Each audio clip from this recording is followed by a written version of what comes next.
So much has happened since you last came on. JD Vance became Trump's running mate. I also heard you had something to do with that. That is brilliant, and I totally support that move. I know some Republicans they have their noses in a joint, but hopefully they're seeing what a great pick he was now when he's so deftly handling the media. He's everywhere. Last night he was in 5 different networks, and meanwhile, Tim Walz will only go in front of the golden microphone with her, as you say, not even real people. So what do you make, though, of the media pile-on against JD? Started with an interview he gave to you a couple years ago with a childless cat lady, right, comment. Nobody wanted to report the context, a snarky remark, but we went back and played the whole context of the original remarks that he'd made, what you guys were discussing. Nobody does that, though. So now they've demonized this guy as a woman hater, even though all his major role models and, mentors and the loving people in his life have been women. And as just say, he hates IVF, even though he's on record as saying he's pro IVF, he's against the ban. Like all the stuff that they've been doing to him has been particularly nasty. So what do you think of it? Well, I mean, the childless cat lady thing, I felt bad about. I'm pretty sure I haven't looked at the tape again, but I'm pretty sure I egged him on to say something like that. And I think it's a mean thing. I think I'm responsible for that. And I have a tendency to get way over my skis and get mean. And I regret that. It's very ugly. And I'm ashamed of the many, many times when I've said nasty things like that. I feel sorry for childless people, whether they have cats or not. And I mean it as someone who has 4 children who are the root of my happiness. I really feel compassion. And the whole point, the intended point, I may have distorted it in getting cable newsy and being nasty to people. But the whole point is we should be encouraging people to experience the things that make them the happiest. And I think any parent will tell you, as hard as it is having kids, like that is one of the main sources of happiness for people from the beginning of time. And if we're discouraging that or making it impossible for people to have kids, that's on us. That's a major sin, and we should try to make it better. So I just want to say that I felt bad about that, and many other nasty things I've said over the years where I diminish people or make fun of their appearance. That's totally wrong. So I'm sorry.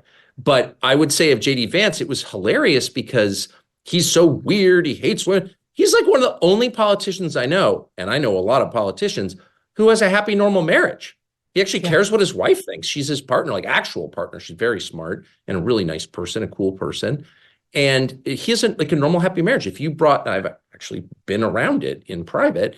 If you brought a camera into JD Vance's household, you would see like a husband who loves his wife, a father who loves his children. Like you really would. You can't say that for almost any other politician on either side. And I don't want to be mean. I've already said I don't want to be mean, but like that Walz guy is a creep. I'm just telling you that as someone who went to boarding school in the 80s. Like I know exactly who that guy is. And I'm sorry. It's just, I hope I'm wrong. I don't think I am. And I mean, honestly, Tucker, why is he so obsessed with transing children, making it possible for them to separate from their parents and have their body parts chopped off? Hello? Yeah. Well, I lived in a boys' dorm in a New England boarding school in the 1980s with a lot of guys like Tim Walz. Okay.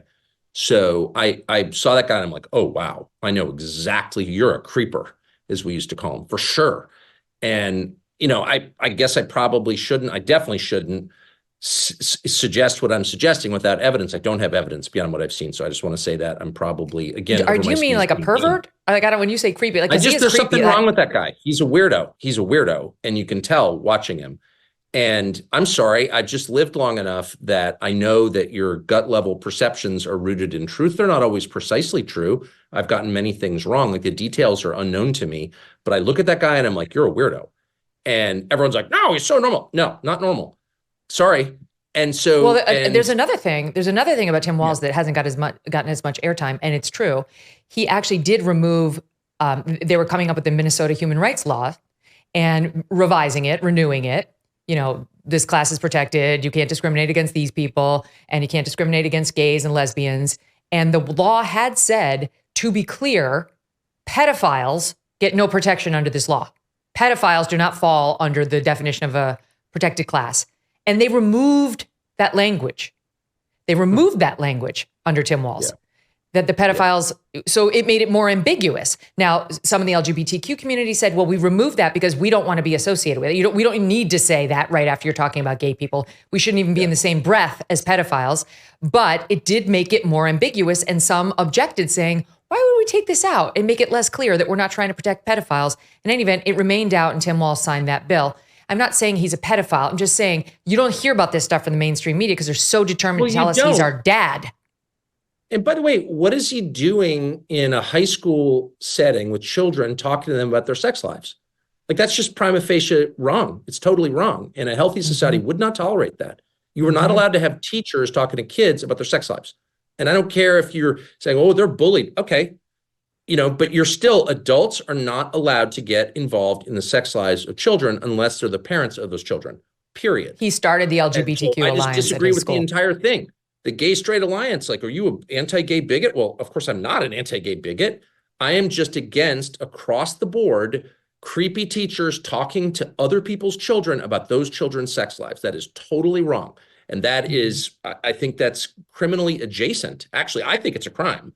And I don't think any normal father would put up with that. And you sort of wonder, like, where are the dads here saying, you talk to my child about his sex life one more time, I'm going to hurt you. That's the healthy response. Like, no. And I've just been around a lot. And again, I went to boarding school. I've seen this stuff. That is totally wrong. And who would do that? If somebody said to me, there are kids in our school being bullied because of their sex lives, I'd be like, well, I'm totally opposed to bullying and cruelty and meanness. Yes. But no, I'm not going to sit around and talk to children about who they have sex with, because that's creepy. It's totally creepy. And no one can say wants that. To introduce that topic to children. Even in the private setting, it's difficult enough when you have a parental obligation at some point to discuss it. In the school setting, when it's somebody else's kid, I mean, it's such a disgusting line to cross. But yes, he's crossed a few. I totally agree. And the guy's like, oh no, I'm proud of that. No, you should be ashamed. It should not be allowed. It is the standard now in all schools where the school therapist or the nurse or some creepy football coach like Tim Walz gets to talk to your kids about their sex lives. And I would just say, no, they're not doing that in Romania. They're not doing that in China. And those are not countries I want to live in, but they're countries that are rooted in like age-old common sense, which is that crosses a line. That line ends with, like, if you allow that line to be crossed, adults will have sex with kids. Okay. That is true. I'm not accusing Tim Walz of doing that. I have seen that personally, again, being in a boarding school where that happened. I'm just going to mentor you and talk to you about your sexual identity struggles. And he's end up sleeping with a kid. Like, that's why we don't allow that. That's why I would never allow. No, there's no question. There's no question that inappropriate sexual discussions with children is grooming. That it just is. And I realize they say, oh, they're bullied and we want to talk to them about it. It's not for you to do. It's not for you to do. And certainly not at the younger ages. That's for the parents to do, if at all. I mean, like, that's up to a mom and dad to discuss when and in what way those topics are discussed. You know how much my family and I love our dogs. Yes, even my little Strudwick. Not so little. Quite a presence, actually. I can't imagine life without them, nor do I want to. They've had a great life and have one now. They're lucky. But some dogs are not so lucky. And that's why I'm so happy to tell you about Delta Rescue, the largest no-kill, care-for-life animal sanctuary in the world. They have rescued thousands of dogs, plus cats and horses too. They provide all the animals with shelter and safety, and most of all, with love. And they have been doing it for more than 45 years now. Delta Rescue relies solely on contributions, and giving can bring tax benefits too. Talk to your estate planner about how you can grow your estate while helping animals in need. And check out the estate planning tab on their website if you'd like to learn more. We love our Thunder and our Strudwick, and we would love to find dogs who don't have homes like they do. A loving, caring place to live. Delta Rescue helps the pups and cats and horses who need it most. DeltaRescue.org today if you'd like to help. DeltaRescue.org. Thanks so much for watching. If you like what you just saw, hit the subscribe button for more clips and full episodes.